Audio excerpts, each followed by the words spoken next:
Hello everyone, welcome back to Thrive Yoga Fit Transformational Coaching. This is Erin, and I'm leaving for Japan in 9 days. Cool.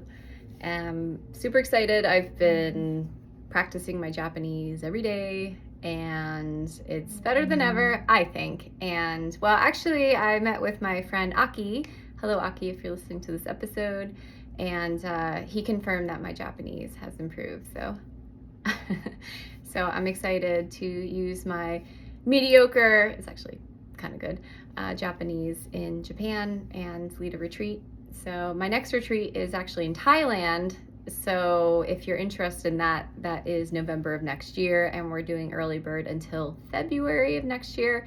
So if you're interested, I have a lot of people humming around that. And Priya, who's my homegirl from India, she's actually in Thailand now, so she's doing logistics, which is super exciting because we have someone with inside scoop being able to put together the retreat for us. So today I wanted to talk about the importance of having faith, or shraddha, when you're on the spiritual path, because your mind has limitations.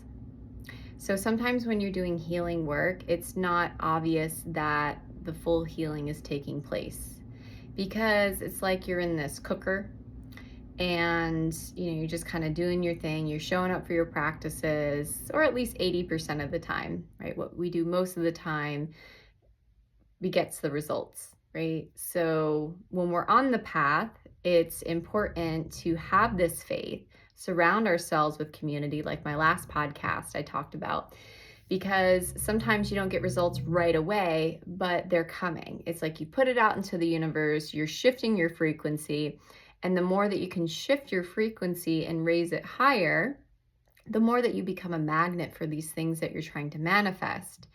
And so I had a rough 2025, the end of 2024, I just sort of split open. And now I'm realizing in my bones that was necessary for me to discover and rediscover this abandonment wound that I was dealing with, that I didn't fully understand how much it was running my life, and then find the solution to that, which on the inversion of that is unconditional love. Unconditional love is something that I know how to tap into. I have it for my students, but it would come and go. And so I'd sort of be in this contrast of I love everything and everyone. And then I'd kind of cloister in and get scared and, everyone's going to leave me. And now I've much more stabilized the space within my heart to where people are going to come and go. Things are going to change. I'm going to change. But the constant that I want to have in my heart, and that I am constantly kind of projecting and cultivating, is that space of unconditional love. So it didn't happen overnight, and it's still a work in progress. And so I need to have faith and keep showing up, not get pulled into the pitfalls and the stories, because the stories take a little while to dissolve. They take a little while to, it's like your program takes a little while to upgrade, at least from my experience. If you adopt me as a teacher, or you're listening to this podcast and you're like, you know what, this resonates, I think it's important to remember, and that's why I wanted to talk about it, is because, you can, I've heard this before, and I've said this before. It's like, I've been doing all this spiritual work, and I've been doing all these practices, and I'm still blowing up at my partner, and I still have this going on, and I haven't manifested $5 million or whatever it is, or my health, I still have aches and pains. But it's important to look at the incremental progress, and then also start to notice things like who is coming around you, what kind of energy are you putting off, and what kind of frequency are you putting out. So noticing okay, it's interesting. This person's has come back into my orbit. This person has left. Interesting. Or I just notice just little things I'm reacting less to this. I feel more grounded here. I feel more energy. And if you having faith is one thing for sure. And I'm not into blind faith. I'm into discernment. Viveka and vitarka. Viveka is that sort of discernment of not judgment, but sort of like a knowing from your heart where you connect the logic and the emotional. And vitarka, which is reasoning, like your ability to stay in that space and then kind of use your brain, this amazing technology, to be able to reason out and problem solve. So these things combined help us to show up as a fully present individual with problem solving skills and live life skillfully. Having that faith requires that we go inward and we connect consciousness and stabilize it in the heart space. The more that we can do that, the more that it's easier to taradrashtu swarupe vastanam, see reality as it is with less distortion, more from the space of rather than up here, down here. Let me give you an example. So, I go out in the world, I love to engage in life, and I see and meet different people. So a couple of times I've been at events recently, and I'm 41 years old, right? So it's like I am not a spring chicken, but I am not maybe so elder. I'm kind of like somewhere in between. And I think as a 41-year-old woman, there's different changes that go through your body, and you start like, I am mortal. Like within the next 10 years, I probably wouldn't be able to have children even if I wanted to. Like, so there's like big life changes that are happening. And I think, with every woman, and maybe men too, is like you start to like look at your face and you're like, I might not always have a face like this. Like things will start to sag and droop because like we will go back to the earth. We came from the earth, we'll go back.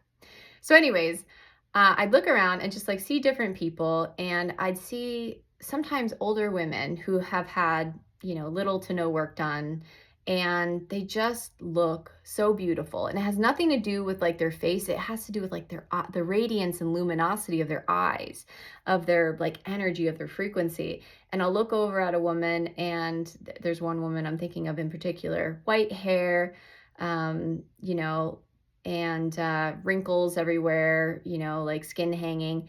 And she was one of the most beautiful people I've ever seen, because I could tell that she did a lot of inner work. I could tell that she was joyous and radiant and present in the moment. And it's such an attractive thing. And to rein in faith, it's like, listen, like we're all on the same ride. We're all going to the same exit point. It doesn't matter how popular you are, how famous, how much money you have, all these things. Like everyone, like nobody gets out alive, essentially. So it's important for us to have faith in like our processes, in our evolution, in that everything's gonna be okay. Especially if you keep connecting to your heart and release the power of stories on your psyche. And we do this through, I teach meditation, breath work, frequencies, especially in my Activate Your Inner Healer retreat. I'm upgrading my tools, because if I find something that's going to expedite your healing, I'm going to release some of the tools that I've been using, which are good tools, but it just takes a little bit longer.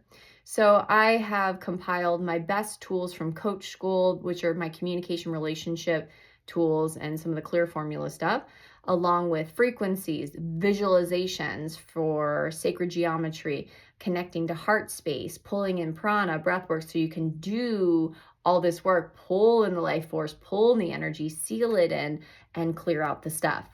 So if you're interested in my Activate Your Inner Healer retreat, I think we have 7 spots left. We're running a special 50% off until October 31st.